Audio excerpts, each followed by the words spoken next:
Welcome to my channel. আজ আমি তোমাদের ইউসেজ অফ আর্টিকেলস নিয়ে আলোচনা করব। এর প্রাথমিক ধারণা হয়তো তোমাদের সকলেরই আছে, কিন্তু অনেক ভ্রান্ত ধারণা তৈরি হয়ে থাকে। সেই কারণে এই বিষয়গুলো আমি তোমাদের সামনে তুলে ধরার চেষ্টা করব।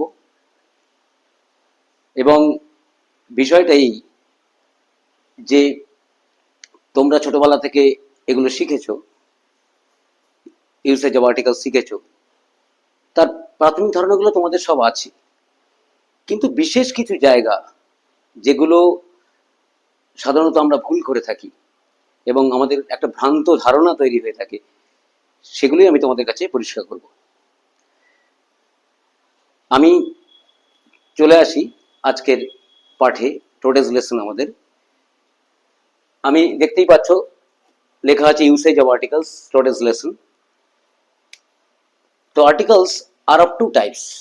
আর্টিকেলস দু ধরনের হয়, একটা ডেফিনিট আর্টিকেল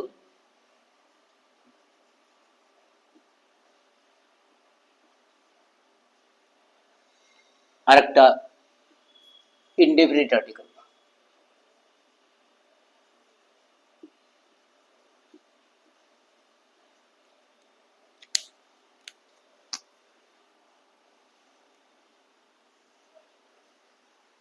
ডেফিনিট আর্টিকেলের মধ্যে পড়ছে টিএইচই।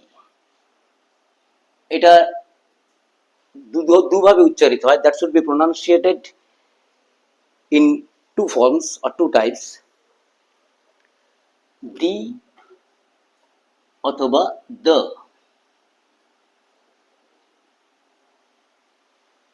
এটাকে ডেফিনিট আর্টিকেল বলছে, কেন বলছে সেটা আমি আসছি।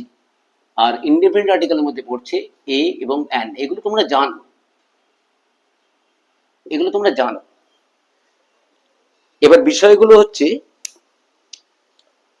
why is it called definite articles? এটাকে কেন ডেফিনিট আর্টিকেল বলা হয়?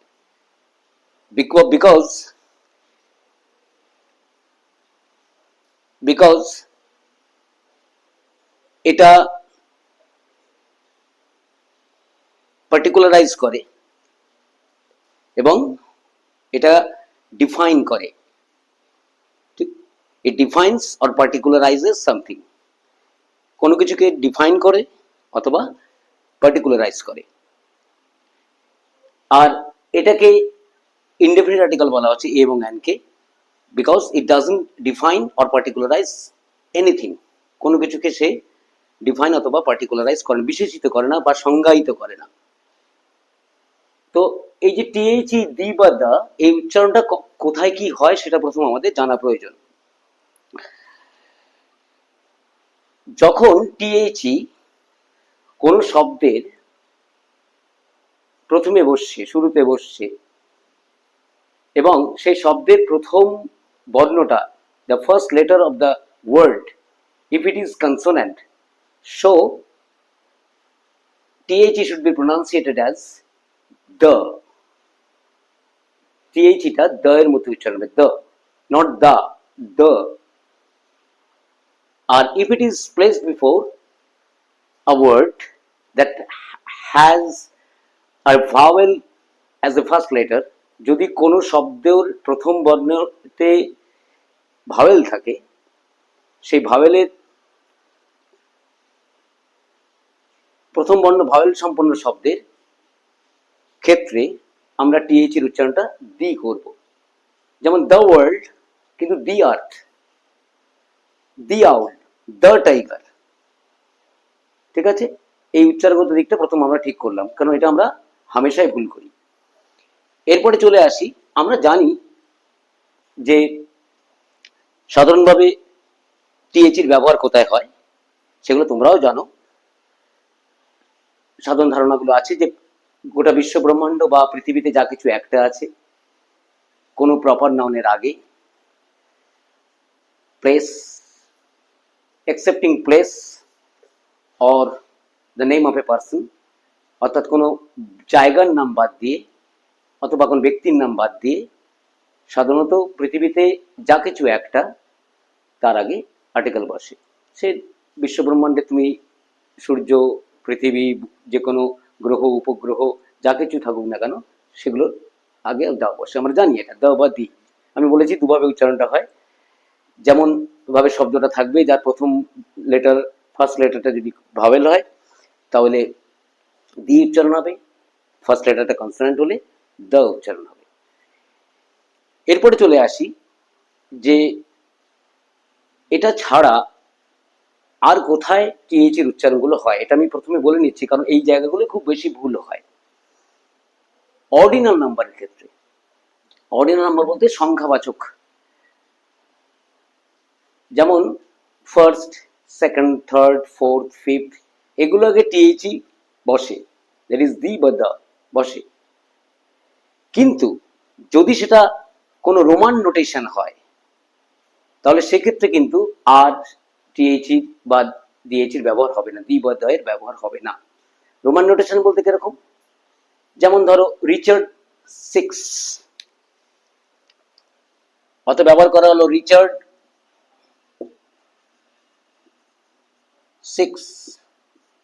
6th বা রিচার্ড ফার্স্ট। এক্ষেত্রে কিন্তু কোনো দা বসবে না, যদিও, কারণ সেটা অর্ডিনাল নাম্বার হলেও, যদিও সেটা রোমান নোটেশনে এসে গেছে, রোমান নোটেশনের ক্ষেত্রে তখন কিন্তু আর দা বসবে না। দ্য 6th হয় না, ফার্স্ট, সেকেন্ড, থার্ড, আমরা the first boy in the class এসব আমরা বলি। কিন্তু এক্ষেত্রে যখন সেটা রোমান নোটেশনের মধ্যে আসবে তখন কিন্তু সেই অর্ডিনাল নাম্বারের ক্ষেত্রে টিএইচ এর ব্যবহার হবে না।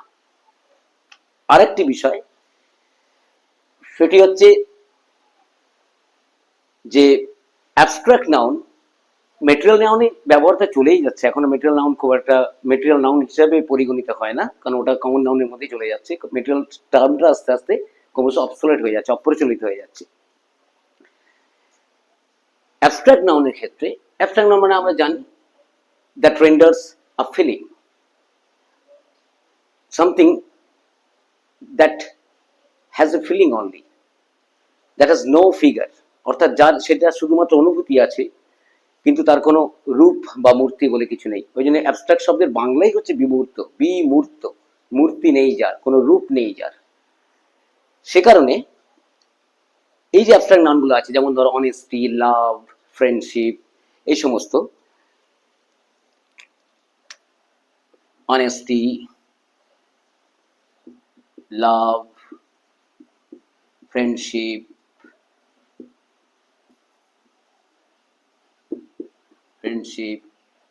এই সমস্ত অ্যাবস্ট্রাক্ট নাউন যেগুলো, সেগুলোর ক্ষেত্রে কিন্তু কোনো আর্টিকেলের ব্যবহার হবে না। যেগুলো যদিও সেগুলো ডেফিনিট, সেগুলোর ক্ষেত্রে কিন্তু কোনো আর্টিকেলের ব্যবহার হবে না। আরেকটা বিষয় সেটা হচ্ছে, এগুলো আমি ব্যবহারগুলো বলছি, কোনগুলোতে হবে না, কোথায় করতে নেই, তারপরে তো দায়ের আরো অন্যান্য ব্যবহার দেখাবো। কোনগুলো করতে নেই, যে ভুলগুলো আমরা করি। আরেকটা হচ্ছে রিপিটেশন, অথবা যখন কোনো কিছু রিপিটেশন হচ্ছে, যেমন ধরো কোনো একজন ব্যক্তি, সেই ব্যক্তির হয়তো দুটো তার পেশা, সেক্ষেত্রে আমরা কিভাবে আর্টিকেলের দায়ের ব্যবহারটা করব। আবার যদি ভিন্ন ভিন্ন ব্যক্তিকে আমরা বোঝাই তাহলে সেক্ষেত্রে আর্টিকেলের ব্যবহারটা কিভাবে হবে, এগুলো শেখার, এগুলোই সাধারণত ভুলগুলো হয়।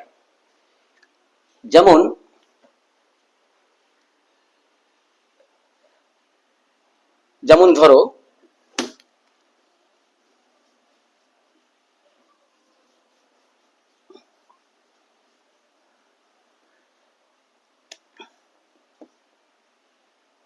we met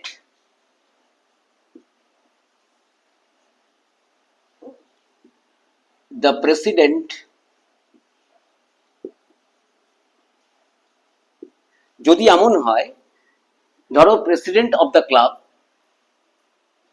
we met the president of the club, একটা ক্লাবের প্রেসিডেন্ট যিনি, তিনি আমার সেক্রেটারি, বা একটা ক্লাবের একটা স্কুলের প্রেসিডেন্ট যিনি, তিনি আমার স্কুলের হেডমাস্টার, তার মানে একই ব্যক্তিকে বোঝাচ্ছে। সেক্ষেত্রে কিন্তু প্রথমটায় টিএইচই আর্টিকেল দায়ের ব্যবহার হবে, পরেরটা কিন্তু হবে না। And headmaster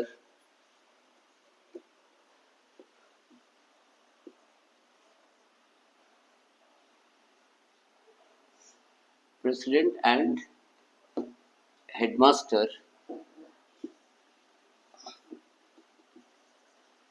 of the school.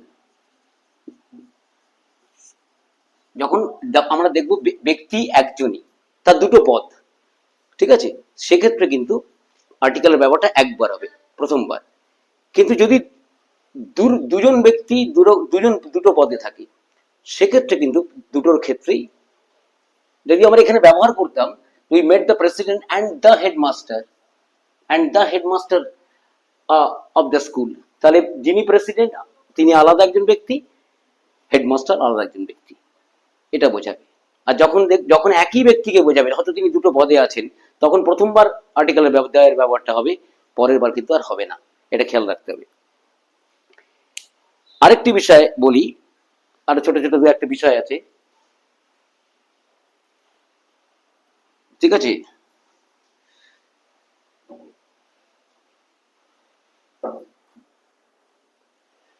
সেটা হচ্ছে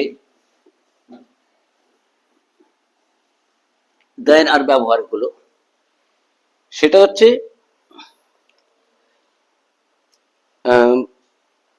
ধরো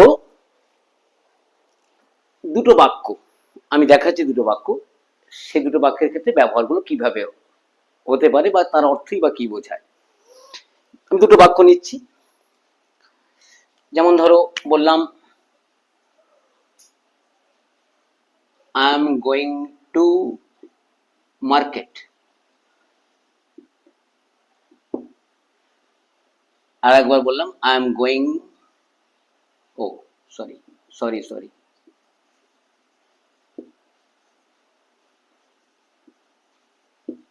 I am going to the market.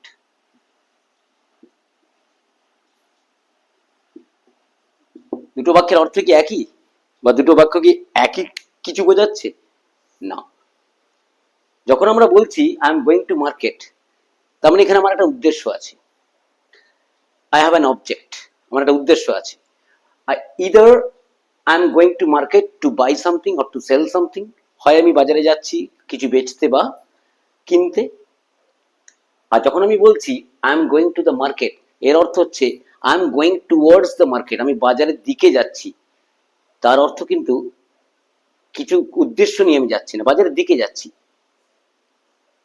এটা খেয়াল রাখতে হবে। যখন আমরা দ্য ব্যবহার করছি তখন কোনো উদ্দেশ্যে যাচ্ছি, বিশেষ কোনো উদ্দেশ্য ছাড়াই যাচ্ছি। আর যখন আমরা শুধু লিখছি যে I am going to market, I am going to school, I am going to college, তার মানে সেখানে আমার একটা উদ্দেশ্য আছে, I have an object, I either to teach or to study, হয় পড়তে যাচ্ছি বা পড়াতে যাচ্ছি, কোনো একটা উদ্দেশ্য নিয়ে আমি যাচ্ছি। কিন্তু যখন আমরা বলছি যে I am going to the market, the ব্যবহার করছি, তখন কিন্তু তার অর্থটা হয়ে যাচ্ছে যে আমি বাজারের দিকে, বিদ্যালয়ের দিকে, কলেজের দিকে আমি যাচ্ছি, সেই দিকে যাচ্ছি, towards the school, towards the market, towards the school college, but I have no object at all, আমার কোনো উদ্দেশ্য নেই সেখানে। এই একটা পার্থক্য মনে রাখতে হবে। এগুলোই ভুল হয়, বাকি তো তোমরা সব জানো, এগুলোই আমি আলোচনা করছি, যেগুলো সাধারণভাবে ছেলেমেয়েরা সব ভুল করে সেগুলোই আমি আলোচনা করছি। এই একটা দিক গেল, আর একটা দিক আমি আলোচনা করব। আমি শুরুতে বলছিলাম যে proper name of a person, proper name of a place, হ্যাঁ, proper name of a person, proper name of a place, এক্ষেত্রে আমরা কি এক্ষেত্রে আমরা কি টিএইচ দি বা দা এর ব্যবহার করতে পারবো? সাধারণভাবে আমরা জানি না, সাধারণভাবে আমরা এটা জানি যে আমরা না পারবো না করতে, কিন্তু কখন পারবো? আমরা অন্যান্য যে প্রপার নাউন আছে সেগুলো আমরা করতে পারি। কোনো মস্ক, কোন মসজিদের কথা বলি, কোন মন্দিরের কথা বলি, গ্যালাক্সির কথা বলি, পৃথিবীর কথা বলি, যে কোনো গ্রহ নক্ষত্রের কথা বলি, তখন আমরা কিন্তু টিএইচ দি বা দা এর ব্যবহার করি। কিন্তু কোনো ব্যক্তির নাম, কোনো স্থানের নাম, সেক্ষেত্রে কি আমরা টিএইচ দি বা দা এর ব্যবহার করতে পারবো? প্রশ্নটা এইখানটা, কখন পারবো? ঠিক আছে, আমরা জানি যে কোনো ব্যক্তির নাম বা কোন স্থানের নাম, এগুলো সব প্রপার নাউন। কিন্তু যদি এই প্রপার নাউন কখনো কমন নাউন হিসেবে ব্যবহার হয়, কমন নাউন হিসেবে ব্যবহার হয় কখনো হয় সেটা ইন কেস অফ কম্পারিজন, যখন আমরা তুলনার ক্ষেত্রে আসি, তুলনা বোঝাই, সেক্ষেত্রে কিন্তু আমরা ওই প্রপার নাউনের আগে proper name of a person, proper name of a place, কোনো ব্যক্তির নামের আগে, কোনো স্থানের নামের আগে, তখন আমরা আর্টিকেল ব্যবহার করতে পারবো এবং টিএইচই দি এর ব্যবহার, দি বা দা এর ব্যবহার করতে পারবো, সেখানে পারবো ইন কেস অফ কম্পারিজন, এটা মনে রাখবে। যেমন ধরো যদি আমি বলি যে কালিদাস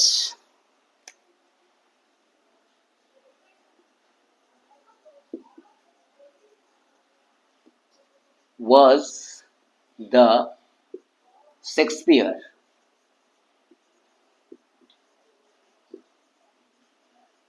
of India। দেখো এখানে আমরা ব্যবহার করতে বললাম দায়ের, কারণ এখানে Kalidas is here compared with Shakespeare, এক্ষেত্রে আমরা ব্যবহার করতে পারবো। আবার যদি যেমন আহমেদাবাদকে আমস্টারডামের সঙ্গে তুলনা করা হয়, ঠিক আছে, কোন প্লেস, সেক্ষেত্রে যদি আমরা কোনো তুলনার ক্ষেত্রে আসি, সেক্ষেত্রে কিন্তু আমরা টিএইচই দি বা দা এর ব্যবহার করতে পারবো। যেমন ধরো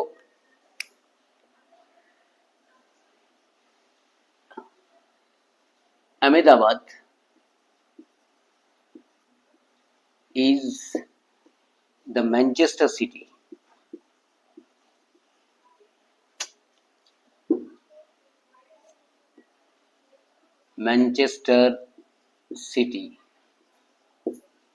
of India। এক্ষেত্রে আমরা ব্যবহার করতে পারবো, এই জায়গা দায়ের ব্যবহার আমরা করতে পারলাম, এক্ষেত্রে করা যাবে। খেয়াল করলে এটা যখন আমরা, তার মানে ইন কেস অফ কম্পারিজন, তুলনার ক্ষেত্রে কিন্তু আমরা proper noun, proper name of a person, proper name of a place এর ক্ষেত্রে আমরা ব্যবহার করতে পারবো। এগুলোই হচ্ছে মূল বিষয়, এই ভুলগুলোই থাকে, ভুলগুলো করি, বাকি তো তোমরা জানো যে কোথায় কি দায়ের ব্যবহার হয়, সব জানো। এবার আমি চলে আসি ইনডেফিনিট আর্টিকেলে। এখানেও কিছু জিনিস তোমরা কমনলি সবাই জানো, যেগুলো ভুল করো সেটাই আমি বলবো। সাধারণত যে ভুল করো বা ভুল ধারণা তৈরি হয়ে থাকে সেটাই আমি আলোচনা করব।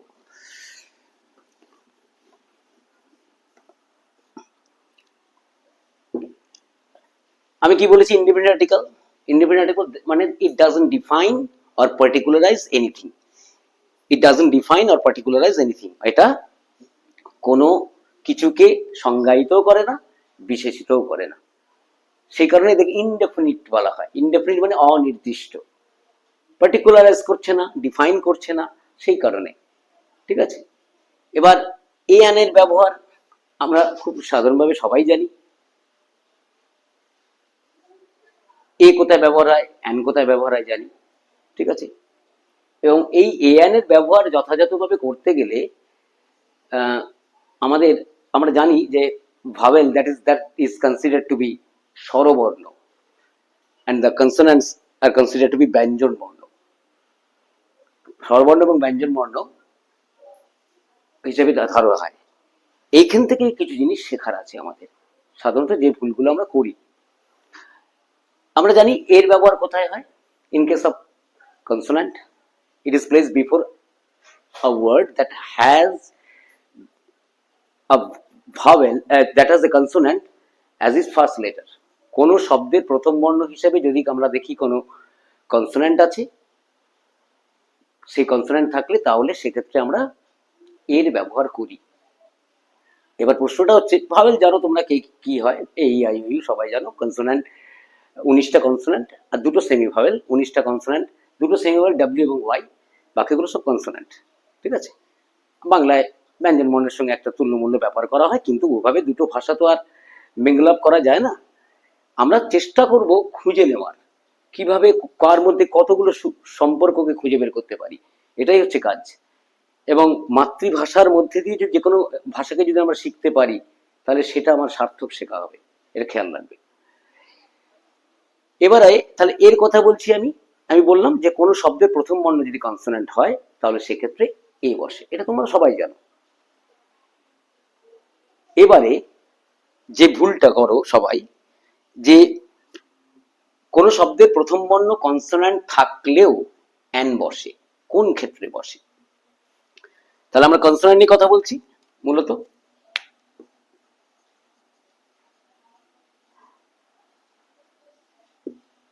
আমি বলেছি 19টা কনসোনেন্ট, এর মধ্যে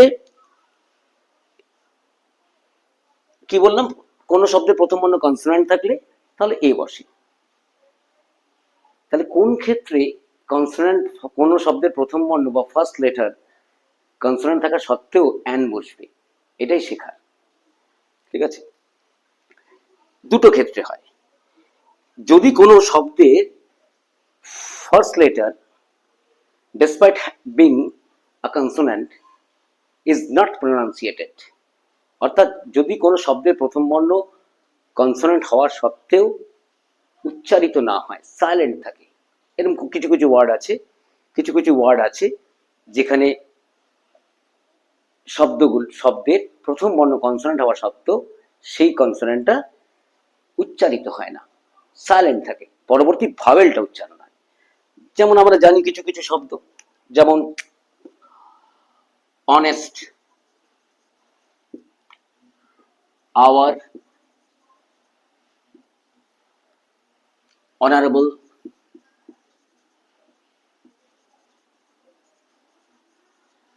এদের প্রতিটা শব্দের ক্ষেত্রেই দেখো ফার্স্ট লেটার কিন্তু কনসোনেন্ট, ফার্স্ট লেটার কনসোনেন্ট হওয়ার সত্ত্বেও দেখো প্রতিটা শব্দের ক্ষেত্রে ফার্স্ট লেটার কনসোনেন্ট হওয়ার সত্ত্বেও সেগুলো কিন্তু উচ্চারিত হচ্ছে না। এবং দেখো পরবর্তী যে ভাওয়েলগুলো আছে, ভাওয়েলগুলো উচ্চারিত হচ্ছে, অনার্ড, আওয়ার, অনেস্ট, এক্ষেত্রে হবে। তাহলে কোনো একটা আমাদের ব্যতিক্রমী ধারণায় আমরা সাধারণত কনসোনেন্টটাকে এ বসে, তার ব্যতিক্রম হিসাবে আমরা দেখছি এক্সেপশন কি, ব্যতিক্রম কি। তাহলে শব্দের প্রথম বর্ণ কনসোনেন্ট হওয়া সত্ত্বেও যদি তার উচ্চারণটা না হয়, পরবর্তী ভাওয়েল সাউন্ডটা আসে, কনসোনেন্টটা সাইলেন্ট থাকে, তাহলে সেক্ষেত্রে আমরা অ্যানের ব্যবহার করব, কনসোনেন্ট হওয়া সত্ত্বেও অ্যানের ব্যবহার করব। এটা একটা দিক। আর একটা দিক হচ্ছে যেটা আমার তো মনে হয় অধিকাংশ ছাত্রছাত্রী ভুল জানে, এবং আমি আমার শিক্ষকতার এত বছরে দেখে এসেছি, এবং যারা পরবর্তী সময় উঁচু ক্লাসে আমার কাছে এসেছে তাদেরকে আমি প্রশ্ন করে দেখেছি, তারা আমাকে কেউ সঠিক জবাব দিতে পারেনি, কারণ তাদের শেখাটা হয়তো ঠিক হয়নি। তারা অনেক সময় এরকম কথা বলেছে যে কনসোনেন্টের উচ্চারণটা ভাওয়েলের মতো হয়, তাই অ্যান বসে। It's a wrong conception, misconception, এটা একটা ভ্রান্ত ভুল ধারণা। আসল কথাটা এবার জানতে হবে যে কি। আমরা জানি আমাদের 19টা কনসোনেন্ট আছে, এই 19টা কনসোনেন্টের মধ্যে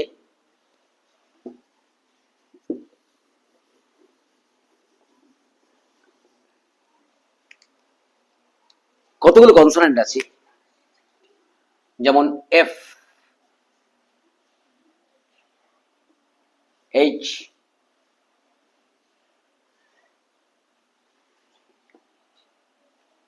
এল, এম, এন,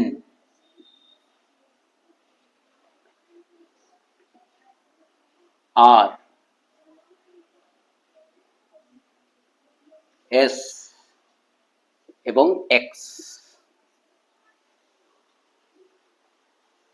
1 2 3 4 5 6 7 8, এই 8টা কনসোনেন্ট আছে।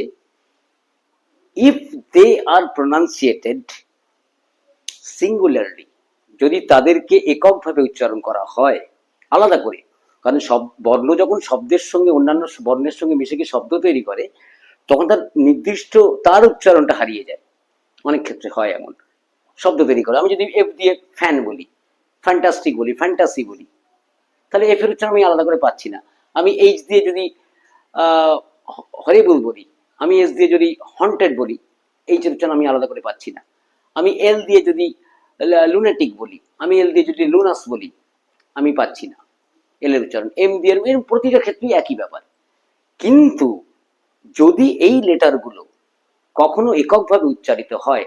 এটা সাধারণত হয় in case of abbreviation, abbreviative form of words, যখন কোনো শব্দ, অনেকগুলো শব্দ তার সংক্ষিপ্ত রূপে আমরা ব্যবহার করি, অ্যাব্রিভেটিভ ফর্ম, সেক্ষেত্রে এই লেটারগুলোকে আমরা আলাদা করে পাই।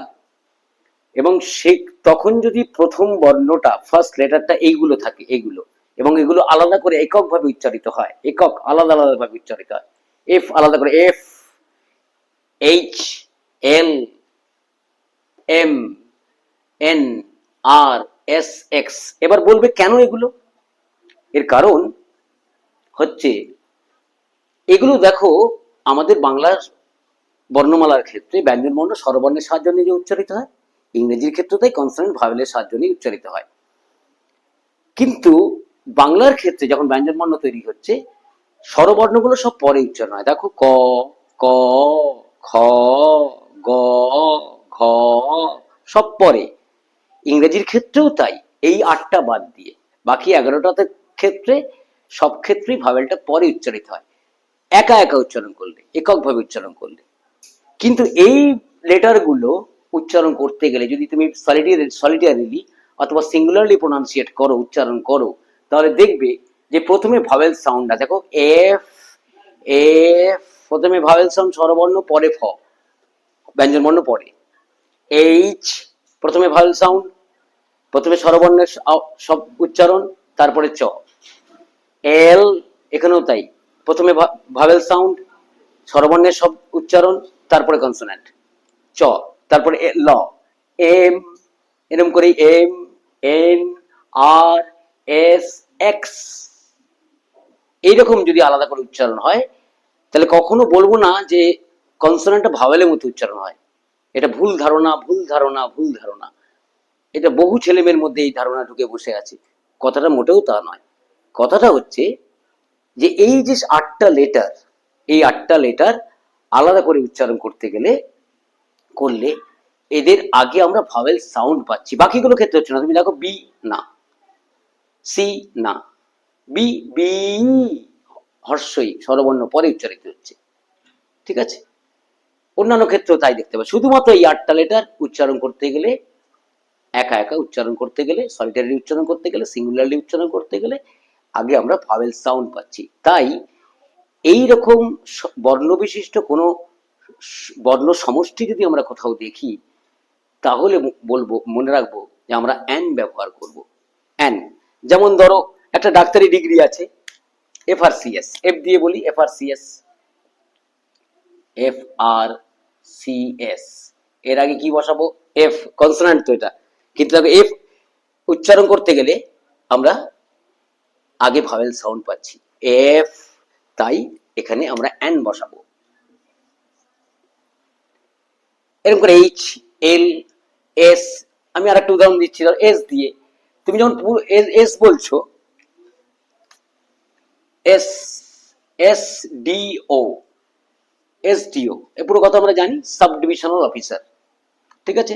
তাহলে যখন পুরো কথা বলছি সাব ডিভিশনাল অফিসার, দেখো তখন কিন্তু এস এর উচ্চারণ আমি আলাদা করে পাচ্ছি না, সাব ঢুকে যাচ্ছে উচ্চারণ, কিন্তু আর আলাদা করে এস এর উচ্চারণ পাচ্ছি না, সাব ডিভিশনাল অফিসার তখন পাচ্ছি না। কিন্তু যখন আমরা SDO বলছি, তখন কিন্তু তার আগে দেখো এস, এস আগে ভাওয়েল সাউন্ড, পরে কনসোনেন্ট সাউন্ড, ঠিক আছে? তাই সেক্ষেত্রে এখানেও কিন্তু অ্যান বসবে। এরকম করে তোমরা যা পাবে, NGO, NGO, দেখো NGO, নন গভর্নমেন্ট অর্গানাইজেশন, কিন্তু যখন মানে আলাদা করে উচ্চারণ করছি, মানে যখন এটাকে অ্যাব্রিভিয়েটিভ ফর্মে উচ্চারণ করছি, NGO, পুরো কথাটা নন গভর্নমেন্ট অর্গানাইজেশন, কিন্তু যখন পুরো কথাটা উচ্চারণ করে আমরা ছোট করে বলছি, তাহলে দেখো আগে ভাওয়েল, এন উচ্চারণ করতে আগে ভাওয়েল সাউন্ড আসছে, তাই এক্ষেত্রেও অ্যান বসবে, এক্ষেত্রেও অ্যান। এটা খেয়াল রাখবে, এই ভুলটাই সবাই করে। কখনো তাহলে আজকে কি শিখলাম?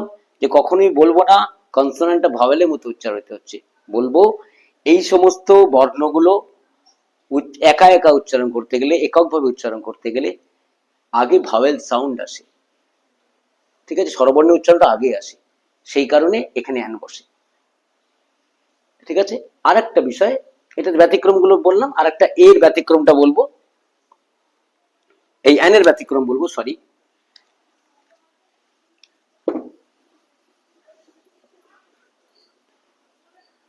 আমরা জানি অ্যান কোথায় বসে, ভাওয়েলের আগে বসে, সবাই জানি। তাহলে ভাওয়েল হওয়া সত্ত্বেও অ্যান বসবে না, এ বসবে কোথায়? ভাওয়েল। এগুলো ব্যতিক্রম, সমস্ত ভাষাতে এরকম ব্যতিক্রমী ব্যাপার আছে, ঠিক আছে? সৃষ্টি সেভাবেই হয়েছে। তাহলে ভাওয়েল হওয়া সত্ত্বেও অ্যান বসবে না, কোন দুটো জায়গা আমরা জানি? যে কোনো ভাওয়েল, ফার্স্ট লেটার ভাওয়েল থাকলে অ্যান বসিয়ে দেবো, ঠিক আছে? কিন্তু কোন ক্ষেত্রে বসাবো না? দুটো ক্ষেত্র, সেটা হচ্ছে এক, ও ইউ এবং ও, দুটোই ভাওয়েল আমরা জানি, এ ই আই ও ইউ। তার মধ্যে এই যে দুটো ভাওয়েল, এটা কোনো সময় আমি বারবার বলেছি, বিভিন্ন বর্ণ শব্দ বাকি বর্ণের সঙ্গে বন্ধুত্ব করে যখন শব্দ তৈরি করে, তখন তাদের ব্যক্তিগত উচ্চারণগুলো হারিয়েই যায়, কারোর নিজস্ব সত্তা থাকে না। কিন্তু কোনো কোনো ক্ষেত্রে, কোনো কোনো শব্দের ক্ষেত্রে আমরা ইউ কে ইউ এর মতো করে পাই, ও কে ওয়ার মতো করে পাই, কোনো কোনো ক্ষেত্রে পাই। যে ফলে যে যে ক্ষেত্রে পাবো আমরা, ইউটা ইউ এর মতো উচ্চারণ হচ্ছে, ইউটা ইউ এর মতো উচ্চারণ হচ্ছে, ইউ, বা ওটা ওয়ার মতো উচ্চারণ হচ্ছে, সেক্ষেত্রে ভাওয়েল হওয়া সত্ত্বেও আমরা অ্যান বসাবো না, এ বসাবো। যেমন ধরো ইউনিক, দেখো ইউনিক আমব্রেলা, এই সরি, ইউনিক ইউনিভার্সিটি, তো ইউনিভার্সিটি, এই সমস্ত। ইউবিকুইসাস, বাংলা যাকে সর্বব্যাপী বলা হয়, ইউবিকুইসাস, সেক্ষেত্রে ব্যবহার করতে পারি। ইউ দেখো, ইউ আলাদা করে উচ্চারণ হচ্ছে, এখানে U unique, unit, unique, university, U এর উচ্চারণ আমি আলাদা পাই। কিন্তু দেখো ইউ এর প্রথম বর্ণ এমন শব্দ অনেক আছে, আমব্রেলা হচ্ছে, আঙ্কেল হচ্ছে, ইউ এর উচ্চারণ না, যেখানে হবে ইউ এর উচ্চারণটা ইউ এর মতো করে হবে, সেক্ষেত্রে আমরা ভাওয়েল হওয়া সত্ত্বেও এ বসাবো। ভাওয়েল হওয়া সত্ত্বেও কি বসাবো? খেয়াল রাখবো আমরা, এ, এ বসাবো, এ। আর ওটা যদি ওয়ার মতো উচ্চারণ হয়, ও সব জায়গায় ওয়ার মতো উচ্চারণ না, O W L owl, no. Over, overnight, no.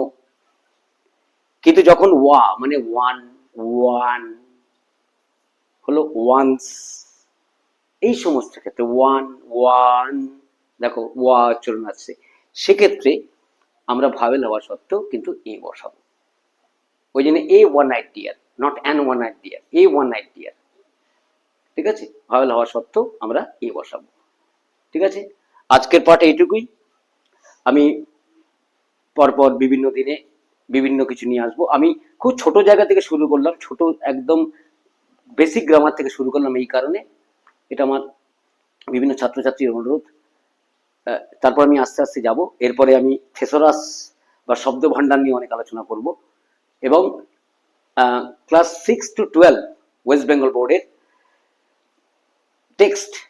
Text orientation, text সংক্রান্ত বিষয়ে আমি আলোচনা করব, এবং তার মধ্যেও যদি কোনো থেসরাস বিশেষ কিছু ব্যবহার থেকে থাকে ইত্যাদি, আমি সেগুলো নিয়ে আলোচনা করব।